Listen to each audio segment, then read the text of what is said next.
Olá, professor, tudo bem? Bom, eu espero que sim. Eu me chamo Érica Oliveira, sou do terceiro ano A de Administração e hoje eu vou estar falando sobre os conteúdos que foram abordados neste bloco, que foram cargas elétricas, campo elétrico e potencial elétrico. E bora pro vídeo. Nós vamos começar falando então sobre as cargas elétricas. Vou começar falando um pouquinho da história, depois eu vou fazer uma explicação e trazer alguns exemplos dessa carga em nosso dia a dia, certo? Bom, a história da eletricidade, ela se inicia aí no século VI a.C., com uma descoberta pelo Tales de Mileto, que é um filósofo grego. Ele era um dos 7 sábios da Grécia Antiga. E o que ele observou? O que ele descobriu? Bom, ele observou que o atrito entre uma resina fóssil, o âmbar, que é esse objeto aqui, e um tecido ou pele de animal, ela produzia uma resina que tinha a propriedade de atrair pequenos pedaços de palha e pequenas penas de aves, até mesmo alguns animaizinhos, alguns insetos, olha que a gente pode observar, né? Então, ele fez essa descoberta aí.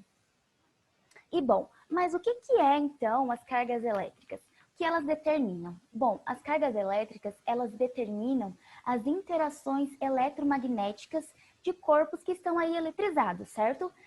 Desse modo, o que a gente chama de eletrização ocorre a partir de um atrito entre corpos, de modo que todos os corpos dessa propriedade, desse objeto, se atraiam ou se repelem, né? Mas por que eles se atraem ou eles se repelem? Quando esses corpos eles forem de mesma natureza, tem um exemplo para ficar mais fácil de observar. Quando eles forem positivo, positivo, negativo ou negativo, eles vão se repelir, como é mostrado aqui na imagem, certo? E quando eles forem já de cargas opostas, de uma natureza diferente, eles vão se repelirem, certo? Por que isso ocorre? Isso ocorre pelo fato que as cargas elétricas elas são formadas a partir de partículas elementares que constituem o átomo, conhecida como prótons, que são as cargas positivas, os elétrons, que são as cargas negativas, e os nêutrons. Aqui tem uma imagem para facilitar. Como a gente sabe, no núcleo de um átomo, a gente encontra partículas, né, denominadas prótons, então aqui no núcleo do elétron, aqui os prótons de vermelho, os nêutrons, né, esses de amarelinho, e ao redor do núcleo, na eletrosfera, a gente encontra os elétrons, né? E as massas de um próton e de um nêutron, elas são praticamente iguais. Só que a massa de um elétron, ela é muito menor. Bom, no sistema internacional, a carga elétrica é o Coulomb. Eu trouxe aqui até uma fórmula, em homenagem a um físico chamado Charles Augustin Coulomb. Desculpa se eu não estiver fazendo a pronúncia correta. Tá, mas o que essa forma determina? O que essa forma ela mede? Essa fórmula, ela determina o módulo de força. Aqui a gente tem força, né, igual a constante elétrica, que é K, que vale 9 vezes 10 elevado à nona. Aqui, Q1 mais Q2, que são o quê? São as cargas elétricas. E dividido pela distância entre essas forças, distância ao quadrado. Bom, um corpo, quando que um corpo ele vai apresentar tá eletricamente neutro? Quando a quantidade de prótons e elétrons é igual, ou seja, a soma dos prótons e dos elétrons é igual a zero. Aí ele vai ser denominado neutro. Porém, quando o número de prótons é diferente do número de elétrons, a gente diz que esse corpo ele está eletrizado positivamente. E negativamente, quando vai ser? Vai estar eletrizado negativamente se o número de elétrons for maior que o número de prótons, certo? A gente tem também a questão dos condutores e isolantes elétricos, né? Os condutores elétricos são aqueles corpos que a gente pode encontrar que são portadores de cargas elétricas, com grande liberdade de se movimentar. Esses são os condutores elétricos. Nos demais, né, essa liberdade de movimentação, ela praticamente não existe. Então, esses corpos, eles são denominados ou isolantes elétricos ou dieléticos. Agora, exemplos dessas cargas elétricas em nosso dia a dia. A gente tem o relâmpago, né, foi a primeira manifestação aí de eletricidade observada pelo ser humano. Nós temos também, eu tenho até essa foto aqui de fundo, ó, mas existe uma diferença entre raio e relâmpago. Relâmpago é o clarão, né, esse clarão que forma. E o raio são as faíscas, né, são essas linhas aqui, esses raios. Temos também um monitor de computadores, notebooks, ou de televisão, quando eles são carregados, né? Ao se aproximar, a gente consegue perceber que os nossos pelos, eles ficam esticados, né? Eles levantam devido à força de atração eletrostática dessa carga líquida, certo? Então, essa foi a explicação e os exemplos de cargas elétricas. Vamos agora para o campo elétrico. Bom, o campo elétrico, ele mede a influência que uma certa carga ela produz em seus arredores, e quanto mais próximos eles estiverem, quanto mais próximos duas cargas estiverem, maior será a força elétrica entre elas, por causa aí do módulo do campo elétrico, né? Do campo elétrico naquela região. Bom, vamos falar agora de campo elétrico e de força elétrica. É importante a gente saber que toda carga elétrica, ela apresenta o seu campo elétrico, tá? Esses aqui, ó, são exemplos de campos elétricos, tá? Esses aqui são campos elétricos. Mas para surgir uma força elétrica, é necessário que esse campo, ele tenha pelo menos duas cargas interagindo entre si. Duas cargas positivas, duas cargas negativas, carga positiva, carga negativa, certo? A resultante vetorial desses campos elétricos vai depender de cada uma dessas cargas, né?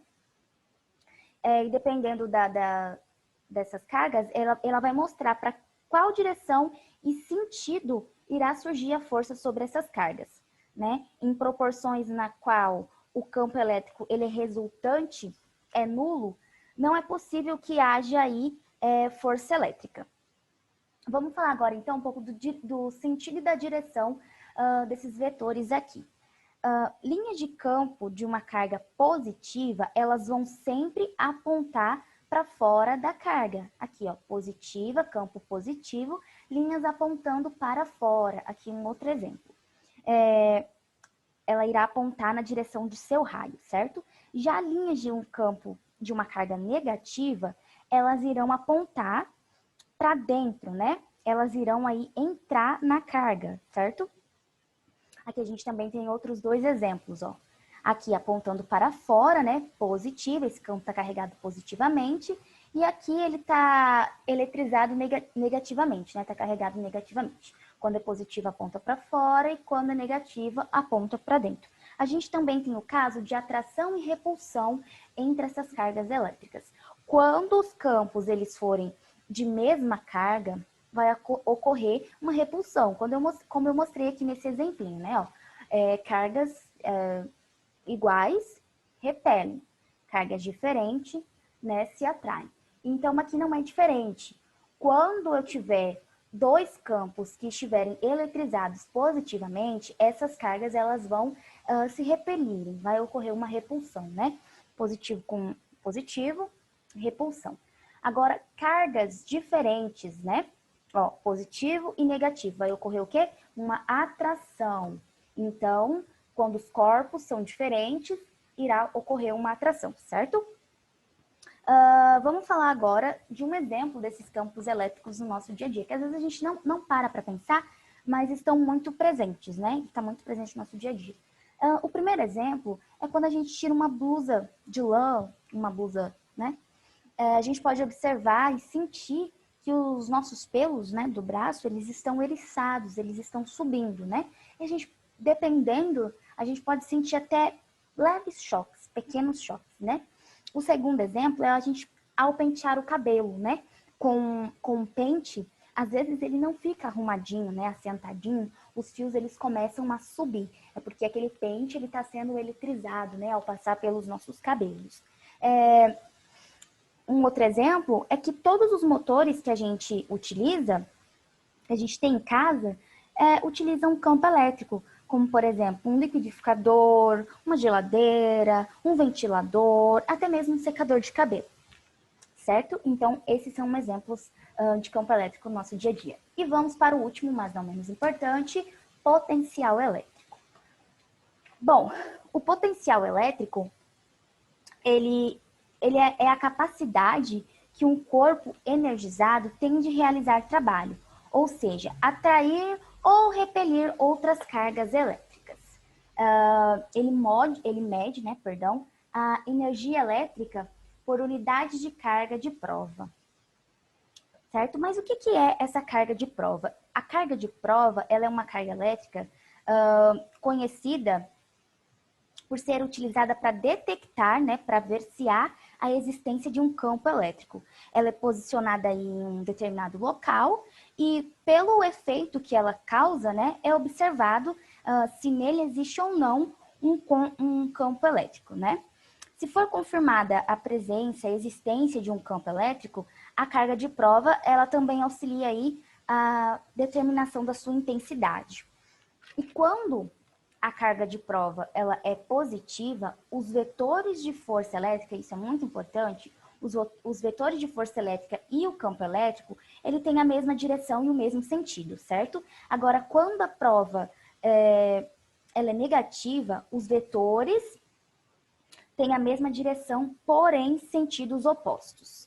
É muito importante a gente prestar atenção, porque o potencial elétrico e a energia elétrica são coisas diferentes, mas como eles são relacionados, podem causar aí uma confusão na hora de entender uma coisa e outra. Olha, enquanto o potencial elétrico ele é medido em volts, a energia potencial elétrica ela é medida em joules. Então, essa é uma diferença entre eles, O potencial elétrico ele é uma propriedade de cada carga elétrica, enquanto a energia potencial elétrica ela é o produto da atração entre os pares de carga e não existem cargas solitárias. No potencial elétrico, a gente também tem a diferença de potencial, o DDP, certo? Ele também é chamado de tensão elétrica ou voltagem. É uma importante grandeza no estudo desses fenômenos aí elétricos. No nosso cotidiano, usa mais o conceito de diferença de potencial. Por exemplo, nos aparelhos elétricos que a gente possui em nossa casa, normalmente aparece aí uma indicação da sua voltagem, E quando dizem que existe uma voltagem entre dois pontos, significa que essa carga, ela recebe uma grande quantidade de energia em seu deslocamento. Bom, nós temos alguns exemplos dessa potencial elétrica em nosso dia a dia. Eu trouxe aqui o exemplo aqui do raio, tá? O primeiro é o raio, eu já falei a diferença entre relâmpago e raio, Raio é a faísca e relâmpago é o clarão formado, certo? Bom, o raio aqui, há uma presença de partícula de água e gelo, que ficam se atritando. Isso faz com que a parte de cima da nuvem, ela fique carregada positivamente e a carga de baixo negativamente. Ela fica polarizada parecendo com uma pilha, sabe? É um exemplo, uma pilha.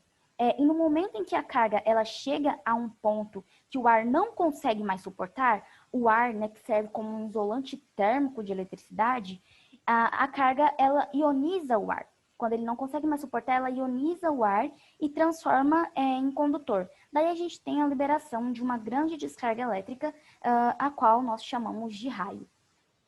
Bom, nós também temos o exemplo, o segundo exemplo aqui, dos passarinhos, Dos pássaros no fio.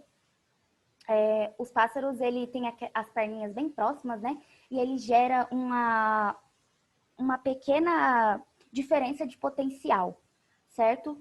E essa diferença de potencial não é suficiente para dar um choque no pássaro. Por isso que eles não levam aí nenhum tipo de descarga elétrica, nem nada. Aqui a gente tem a soldagem. Na soldagem, a peça, que está sendo soldada e o eletrodo, elas são conectadas e elas se transformam em polar, Elas ficam polarizadas. No momento em que ocorre o contato entre eles, existe aí a passagem de uma corrente de eletricidade muito alta, que acaba aquecendo aí a peça e o eletrodo e acaba o fundindo, A gente tem aí a liberação dessas faíscas, né? Que a gente consegue ver a olho nu. Então, foi isso, professor. Eu espero muito que o senhor tenha me entendido. Muito obrigada por ter assistido até aqui e até o próximo vídeo. Tchau, tchau.